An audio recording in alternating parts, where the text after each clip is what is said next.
अस्सलाम वालेकुम। उम्मीद है आप खैरियत से होंगे। बहुत बहुत शुक्रिया आपके फीडबैक का। पीछे हमने वीडियो में जिक्र किया कि भाई 9-10th के बाद आपको अपना वक्त गुजारना है अपनी कमियां दूर करने में। आपको रियलाइज़ करना है कि आपके अंदर कौन कौन से पॉइंट्स हैं जिनको इम्प्रूव करने की ज़रूरत है। आपको अपनी पर्सनैलिटी पे वर्क करना है अपनी कम्युनिकेशन पे वर्क करना है, अपनी इंग्लिश को इम्प्रूव करना है। क्योंकि बहुत सारे लोग 9-10th जो है वो उर्दू मीडियम में करते हैं, लेकिन जैसे ही वो एफएससी में आते हैं आगे इंग्लिश में सारा काम स्टार्ट हो जाता है, तो बहुत सारे लोगों को परेशानी भी होती है। जब हमने ये वीडियो बनाई तो आप लोगों ने बहुत इसरार किया कि सर आप ही क्यों नहीं हमें इंग्लिश सिखा देते। मैं कोई इंग्लिश का टीचर तो नहीं हूँ, लेकिन इतना मैं आपको सिखा सकता हूँ कि जिससे आपकी जो इंग्लिश बोलने, सुनने और लिखने की सलाहियत है वो इम्प्रूव हो सकती है। सबसे पहले तो जो इम्पोर्टेंट चीज़ है, लेक्चर 1 है हमारा, हम स्टेप बाय स्टेप इसको लेके चलेंगे। आपने इसको एज़ ए कोर्स उस तरह से नहीं करना कि मुझे रट्टे लगाने पड़ेंगे, मुझे चीज़ों को अब्ज़ॉर्ब करना पड़ेगा। हम एन्जॉय करने की सेंस में इसको सीखेंगे, चीज़ों को समझेंगे और अप्लाई करना आज से स्टार्ट करेंगे। कोई लैपटॉप नहीं चाहिए, कोई मोबाइल नहीं चाहिए, सिर्फ़ आपने मेरी बातें ध्यान से सुननी है और उन चीज़ों को ऑब्ज़र्व करना शुरू करना है। ठीक है जी? नंबर 1, बहुत सारे लोगों के घरों में न्यूज़पेपर आते होंगे, लेकिन जिनके घरों में न्यूज़पेपर नहीं आते, उन्होंने आज से एक एक्टिविटी अपनी स्टार्ट करनी है। उन्होंने कोई बुक रीड करना स्टार्ट करनी है। Book should be in English, ठीक है? सबसे पहले तो आपने अपने अंदर हेजिटेशन खत्म करनी है कि यार पता नहीं क्या होगा, अगला बंदा क्या समझेगा। तो भाई समझ लेना, इधर तो बड़े-बड़े फनकार आ जाते हैं, चाहत फ़तेह अली खान, और आपको पता है एक फीमेल एक्ट्रेस है मशहूर मीरा, क्या वो इंग्लिश नहीं बोलते? कोई मसला ही नहीं है। हेजिटेशन निकाल देनी है। सबसे बड़ी प्रॉब्लम इंग्लिश में ये नहीं है कि आपको पास्ट परफेक्ट टेंस आता है, आपको प्रेजेंट इंडेफिनिट टेंस आता है, आप बड़े अच्छे ग्रामर में हैं, आपकी बहुत, लेकिन बात आती है कम्युनिकेशन की। हम लोग इंग्लिश क्यों सीखते हैं? मकसद होता है कम्युनिकेट करना। अगर आप अपना मैसेज डिलीवर कर पाते हैं अगले बंदे को, जिसको भी आप कम्युनिकेट करना चाह रहे हैं, तो आप एक अच्छे कहलाते हैं कि यार इसकी कम्युनिकेशन बहुत अच्छी है। बिल्कुल उसी तरह आपने इन फैक्टर्स को करना है। सो नंबर 1, आज का जो आपका होमवर्क है वो ये है कि भाई आपने आज कोई अच्छी सी इंग्लिश की बुक पढ़नी है। अब आप अगला सवाल करेंगे सर कौन सी बुक पढ़ें? कोई नहीं, आप अल्केमिस्ट है, आप वो पढ़ सकते हैं। अगर आपके पास मोबाइल है आप उसे डाउनलोड कर सकते हैं। अगर नहीं तो अभी आप मार्केट जाएँ और सेकंड हैंड बुक्स मिल रही होती हैं, वहाँ जाके ढूँढें, अल्केमिस्ट को देखें, रिच डैड पुअर डैड पढ़ें। ये इस तरह की कुछ बुक्स हैं जो कि आपको एक मोटिवेशन भी देती हैं और आपकी इंग्लिश इंप्रूव करेंगे। बहुत सारी चीज़ें आपके ऊपर से गुजर जाएँगी, गुजरने दो, कोई बात नहीं। वर्ड्स गुजरेंगे, उनको प्रोनाउंस करना सीखना है हमने, ठीक है? मैं यहाँ पर आपको कोई टेंसेस सिखाने नहीं आया इस कोर्स के अंदर। मेरा मकसद ये है कि आप इस काबिल हो जाओ कि जब आप एफएससी के अंदर जाओ तो इंग्लिश में जो लिखी गई बुक्स हैं, फिजिक्स, केमिस्ट्री, मैथ की, आप उन्हें बासानी पढ़ लो और आपको जो प्रेजेंटेशन देनी पड़े तो उसमें आपको कोई हेजिटेशन ना हो। तो पहला टास्क आपने कर लिया कि भाई मैंने बुक रीडिंग स्टार्ट करनी है। अब इसको आपने छोड़ना नहीं है। मसला क्या होता है हम लोगों में, हम कोई भी काम बड़े जोश में आके स्टार्ट करते हैं लेकिन उसको मुकम्मल नहीं कर पाते। मैं एक बंदे की रिसर्च पढ़ रहा था कि अगर कोई भी एक स्किल या कोई भी एक काम अगर आप रोजाना की बेस पे सिर्फ 10 मिनट कर लो ना, वो तो 365 दिनों के बाद उस स्किल के अंदर आप तकरीबन 90% लोगों से बेहतर हो जाओगे जो उस फील्ड में है। वजह, कंसिस्टेंसी। क्या जिंदगी में कोई काम ऐसा आप बताओ जो आपने सीखना शुरू किया और करना शुरू किया और पूरा साल बिल्कुल मुतवातर आपने वो काम किया? जो लोग तो करते हैं उन्हें रिजल्ट्स पता चल जाते हैं और वो अपने आप को खुद महसूस करते हैं कि वो उन लोगों से बेहतर हैं जो कि उनके लेवल पे हैं या जिन्होंने वो एक्टिविटी वो प्रैक्टिस नहीं की।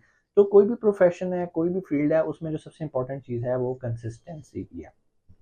आज का लेक्चर हमारा ज़्यादा इंट्रोडक्शन से रिलेटेड होगा। इंशाल्लाह ये सारी चीज़ें चलती रहेंगी, आपने इसको फॉलो करना है। लेकिन आज का जो मैंने होमवर्क आपको देना था वो मैंने आपको दे दिया है। वो ये है कि बुक रीडिंग का आपने बुक रीड करनी है। प्लस इसके अलावा अगर आप टीवी देखते हैं तो कोशिश करें कि आप इंग्लिश कंटेंट देखें। अब आप कहेंगे कि सर इंग्लिश कंटेंट क्या, हम इंग्लिश मूवीज़ देखना स्टार्ट कर दें? नो, ज़रूरी नहीं है। बहुत ज़्यादा यूट्यूब पे जो वीडियोज़ होती हैं, चाहे वो उर्दू में हो, चाहे वो किसी भी लैंग्वेज में हो, उसके साथ एक सीसी का बटन आ रहा होता है, ठीक है? यानी कि उनकी सबटाइटलिंग हुई होती है, आप वो सीसी ऑन कर दें। तो यूट्यूब पे आप जो भी वीडियो देख रहे होंगे, उसके नीचे सबटाइटल्स आना शुरू हो जाएँगे, उनको रीड करना शुरू करें। नहीं समझ आ रही, कोई बात नहीं, रीड, रीड, रीड, रीड। एक जुमला जब आप 10 बार रीड करते हो ना, तो आपको उसकी सेंस डेवलप होना शुरू हो जाती है और आप खुद फ़ील करोगे कि 11वीं बार आपको वो जो जुमला है ना, वो कोई मैसेज कन्वे कर रहा है।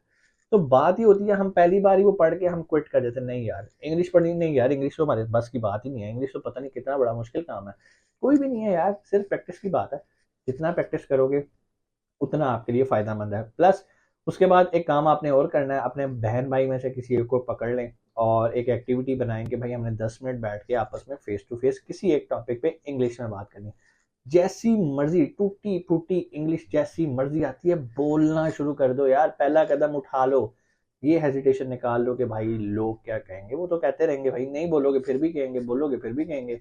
बोल के बातें सुन लो, वो ज्यादा बेहतर है। क्यों? आज आप बोलना शुरू करोगे, कल बुरी बोलोगे, परसों बुरी बोलोगे, एक टाइम आएगा आप खुद ही पॉलिश हो जाओगे। मैं बहुत सारे ऐसे लोगों को जानता हूँ जिन्होंने सिर्फ मैट्रिक किया हुआ है, लेकिन जब वो इंग्लिश बोलते हैं ना तो लग पता जाता है। क्यों? शायद वो ऐसे इन्वायरमेंट में रहते हैं जहाँ पर उसके सराउंडिंग में इंग्लिश बोली जाती है, तो उनका एक्सेंट वैसा डेवलप हो गया हुआ है। क्योंकि हम उस तरह की सोसाइटी में नहीं रहते, लेकिन एटलीस्ट हम बोल के अपने बहन भाई या दोस्तों के साथ इसकी प्रैक्टिस करके हम उसको पॉलिश कर सकते हैं। अगर आपको ये चीज़ें भी मुश्किल लगती हैं तो भाई कोई इंस्टीट्यूट ज्वाइन कर लें जो कि आपको महीने 2 महीने का ट्रेनिंग कोर्स करवा देगा। यूट्यूब पे कोर्स करने का एक नुकसान है, क्योंकि कुछ स्किल्स ऐसे हैं जो कि आपको ग्रुप की फॉर्म में करने पड़ते हैं, क्योंकि ये अमेजोन स्किल तो है नहीं आप घर बैठे ऑनलाइन सीख लेंगे। बहुत सारे के साथ आपको एक कम्युनिटी, एक ग्रुप चाहिए होता है। जब मैंने इंग्लिश लैंग्वेज का कोर्स किया था, जब मैं मैट्रिक में था, मैं भी उर्दू मीडियम से पढ़ के निकला, तो मैंने जब वो कोर्स किया तो मुझे वहाँ पर बहुत ज़्यादा लोग मिले। एक क्लास के अंदर 40 से 50 लोग थे। अब हमारा टास्क होता था, हमें एक टॉपिक दिया जाता था, उस पे हमने कुछ लिखना होता था, फिर पूरी क्लास के सामने आके बोलना होता था। तो वो जो एक कॉन्फिडेंस मिलता है ना सारे लोगों के सामने आके, वो ऑनलाइन सीख के नहीं मिलेगा। तो ऑनलाइन तो मैं आपको सिर्फ टिप्स एंड ट्रिक्स बता सकता हूँ कि भाई आपने बुक रीडिंग स्टार्ट करनी है, अगर घर में न्यूज़पेपर आता है इंग्लिश का वो रीड करना है। नंबर 3, इंग्लिश कंटेंट देखना स्टार्ट करें, यूट्यूब पे कोई भी वीडियो देखें, कोई भी स्किल सुन रहे हो उसके नीचे सीसी ऑन कर लें, नीचे सीसी लिखा आ रहा होता है, आप वो पढ़ना स्टार्ट करें। आपको वक्त के साथ खुद महसूस होगा कि आप किसी भी महफिल में बैठे होंगे तो आप मायूस नहीं होंगे। फिर इसके अलावा महफिल से बात हुई, आप ऐसे लोगों के साथ उठना बैठना शुरू करें जो कि इंग्लिश में बहुत अच्छे हैं। तो उनकी गैदरिंग में वो बहुत सारे जुमले इंग्लिश में बोल देते हैं जो कि शायद आप लोगों के लिए होगा कि यार ये क्या है। फॉर एग्जांपल अगर हम किसी मीटिंग में बैठे हैं तो अगले ने कोई बात की, आप कहते हैं it make sense, it make sense. अगर मैं इसको ट्रांसलेट करूं तो शायद ये कुछ भी ना बने, लेकिन इस एक जुमले का एक मैसेज है, एक मतलब है। जब आप उस कम्युनिटी में बैठे होते हो तो आपको पता होता है किस कॉन्टेक्स्ट में बात हो रही है, तो आप कहते हो yes it make sense, okay fine.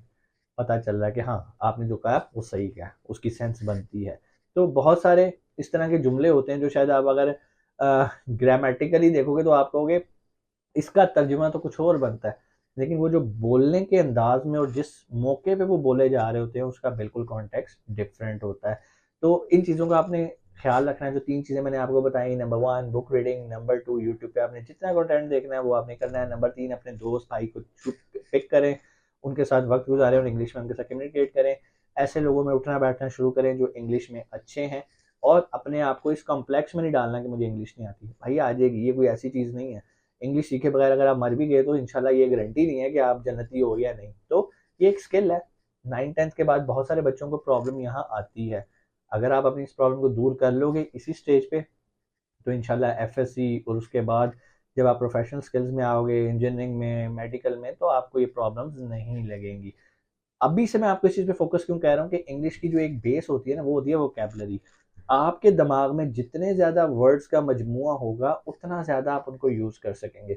हम लोग इंग्लिश बोलते हुए हेजिटेट इसलिए करते हैं, हमारे पास अल्फाज नहीं होते, अल्फाज का ज़ख़ीरा नहीं होता। अल्फाज का ज़ख़ीरा कैसे आता है? जब आप इस इंटेंशन से कोई इंग्लिश कंटेंट सीखते हो, इस इंटेंशन से किसी महफिल में बैठते हो, तो आपके अंदर वोकैबुलरी के वो वर्ड्स आना शुरू हो जाते हैं, फिर वो ऑटोमेटिकली निकलते हैं मौका महल देख के। आप जिस महफिल में बैठे हो तो आप भी उसके अंदर इंगेज होना स्टार्ट हो जाते हो। लेकिन अगर आपके पास अल्फाज ही नहीं है तो आप बोलोगे क्या? आपने सारे टेंसेस पढ़ लिए मैट्रिक के अंदर, आपने देखा जी past indefinite, future indefinite, present indefinite क्या होते हैं, लेकिन आपके पास अल्फाज ही नहीं है उन सेंटेंसेस को बनाने के लिए। तो उसके लिए आपको अपने इन्वायरमेंट से सीखना है, अडेप्टेबल बनना है, और इंशाल्लाह उम्मीद है आपको बहुत फ़ायदा होगा। ये वो चीज़ें मैंने आपको बताई हैं जो मैंने अपने तजर्बे के साथ की हैं। मैंने बुक्स पढ़नी स्टार्ट की थी, मुझे उससे बहुत फ़ायदा मिला। मैंने कंटेंट को इंग्लिश में देखना स्टार्ट कर दिया। अभी भी बहुत सारी चीज़ें, बहुत सारे जुमले मेरे लिए रोज़ नए होते हैं जो कि मैं सीख रहा होता हूँ। लेकिन आपने सीखते रहना है, अपनी वोकैबुलरी बढ़ाते रहना है। जितने ज़्यादा आपके पास अल्फाज का मजमुआ होगा उतने चांसेस हैं कि आप अच्छी कम्युनिकेशन डेवलप कर सकेंगे। सो कोई भी सवाल इसके बाद, हाँ एक और चीज़ भी मैं आपको ऐड करना चाहूँ कि आप जो कुछ भी सीखो इसको लिखना भी स्टार्ट करो। अगर आपके पास लैपटॉप है, कंप्यूटर है, तो उसे टाइपिंग फॉर्म में लेकर आएँ, उसको एज़ ए कंटेंट क्रिएट करने की कोशिश करें। अपने आप को एक टास्क दें कि भाई मैंने आज इस टॉपिक पे एक आर्टिकल लिखना है, आप लिखो। ये वो छोटे-छोटे स्किल्स हैं जो कि आपकी पर्सनैलिटी को तो डेवलप करेंगे ही करेंगे, लेकिन जैसे ही आप इंटर के बाद आगे किसी प्रोफेशनल फील्ड में आते हो, कंटेंट राइटिंग सीखते हो, कॉपीराइटर बनते हो, वेब डेवलपर बनते हो, तो उसके अंदर ये आर्टिकल राइटिंग और इस तरह की चीज़ें आपको जितना फ़ायदा देंगी, ये आपको वक़्त बताएगा और इंशाल्लाह आप दुआ देंगे। और भी कोई सवाल आप कमेंट सेक्शन में आके पूछ सकते हैं और मैं चाहूँगा कि आप अपने 9th-10th के बाद ये जो छुट्टियाँ हैं इनको ज़ाया ना करें। आपके अंदर अगर कोई इश्यूज़ हैं, लाइक कोई कमी है, आपको लगता है कि मैं इस चीज़ में वीक हूँ, आप मेहनत करके उसको बेहतर कर सकते हैं। अपना बहुत सारा ख्याल रखिएगा। पाकिस्तान ज़िंदाबाद।